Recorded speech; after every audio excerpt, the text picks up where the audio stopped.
And for more on today's economic data, we're joined now by Brian Fabbri, Chief Economist, North America at BNP Paribas. Based on data compiled by Bloomberg, he's one of the most accurate predictors of the economy, and we call him a Bloomberg best. Brian, always good to have you on. Welcome back to Bloomberg News. My pleasure. Brian, talk to me about this number. How disappointing was it? Really not a great deal. I mean, when we think about it versus the 2.4% versus 2.6% consensus views, not a big deal. Besides, what we learned about the data, the evolution of the data through the second quarter, we knew things were slowing down. What we didn't know is the upward revision to the first quarter, and that made the second quarter's deceleration that much more severe. Right. So I think it was really in the combination of backward revisions relative to the current number. Well, those downward revisions stripped about over $0.5 trillion in nominal growth in the economy over the past 4 quarters. That revision, does that change your outlook at all? Not really. I think the most impressive part, there's 2 parts to this report that I think are important. One is businesses continue to do well and invest very heavily in IT, and that presumably stands for more productivity growth going forward, more competitive on global markets. I think that's a very positive sign. The other one is, though, consumer spending. Now it looks like it's averaging only about 2%, maybe a little less.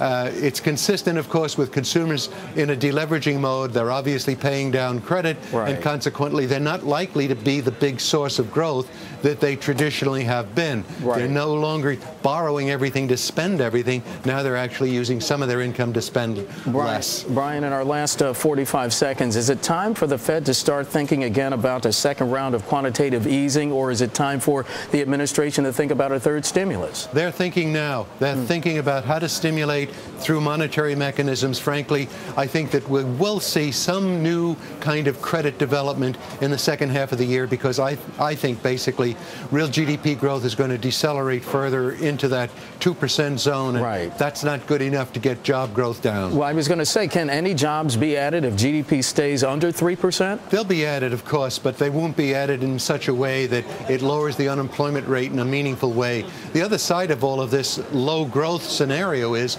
from the federal government's point of view, they're not going to receive as many revenues as they thought that they would have, and consequently the budget deficits, instead of shrinking a great deal, will possibly not shrink at all, and that means fiscal policy really is trapped. They right, can't do anything. It forces all of the QE2 or monetary stimulus or stimulus right, onto the monetary side. Brian Fabbri, BNP Paribas, Chief Economist, North America. Always good to have you on. Thanks.